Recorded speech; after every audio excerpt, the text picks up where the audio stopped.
আসলে সমস্যাটা হয় কখন জানেন? যখন আমরা অ্যাডজাস্ট করতে পারি না। মানে ধরুন সংসারের মধ্যে কেউ একটু বেশি কাজ করলো, কেউ একটু কম কাজ করলো। এবার যে কম কাজ করলো তার মনে একটা রাগ পুষে রাখলো, ধীরে ধীরে সেই রাগটা আরও বড় আকার ধারণ করলো, তারপরেই শুরু হলো অশান্তি। বুঝলেন? একটা কথা হচ্ছে কি বলুন তো, সংসারে থাকতে গেলে কেউ একটু বেশি কাজ করবে, কেউ একটু কম কাজ করবে। অর্থাৎ কেউ একটু বেশি স্যাক্রিফাইস করবে, আর কেউ হয়তো তার স্যাক্রিফাইস করার ক্ষমতাটা কম। এবার ব্যাপারটা হচ্ছে অ্যাডজাস্ট। আপনাকে অ্যাডজাস্ট করে নিতে হবে। আপনি যত বেশি অ্যাডজাস্ট করতে পারবেন তত বেশি আপনি সুখী হতে পারবেন। আপনি যদি অ্যাডজাস্ট করতে না পারেন তাহলে আপনি কোনোদিনও সুখ খুঁজে পাবেন না। দেখুন, কেউ একটু বেশি কাজ করে, কেউ একটু কম কাজ করে, এটা আপনাকে মানিয়ে নিতে হবে। আপনি তো বোঝদার মানুষ, আপনি তো বুঝতে পারেন।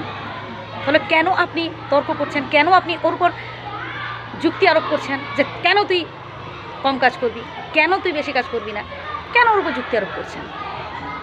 ধরে নিন না আপনি স্যাক্রিফাইস করলেন।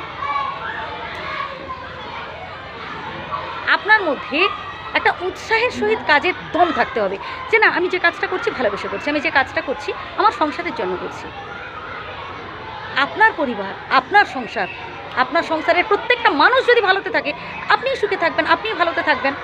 আচ্ছা বলুন তো, আপনি কোটি টাকা রোজগার করেন কিন্তু আপনার ভাই কিংবা বোন কি আপনার বাবা মা দাদা বৌদি যেই হোক না কেন, তারা যদি কষ্টে থাকে আপনি পারবেন সহ্য করতে? পারবেন না, কিছুতেই পারবেন না।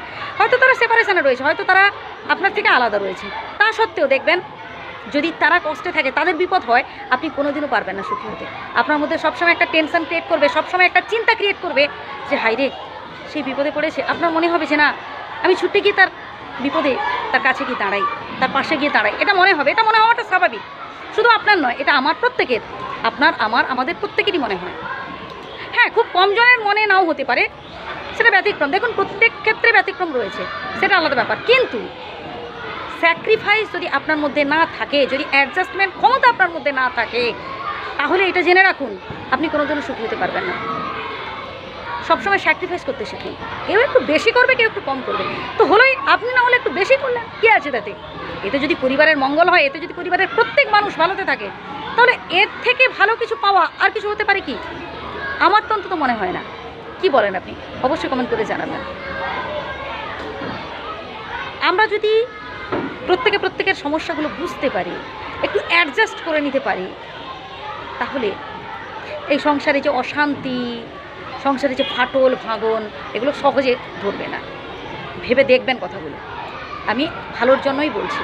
আর অবশ্যই আপনাদের মতামতগুলো জানাবেন। সবাই ভালো থাকবেন, সুস্থ থাকবেন। ধন্যবাদ।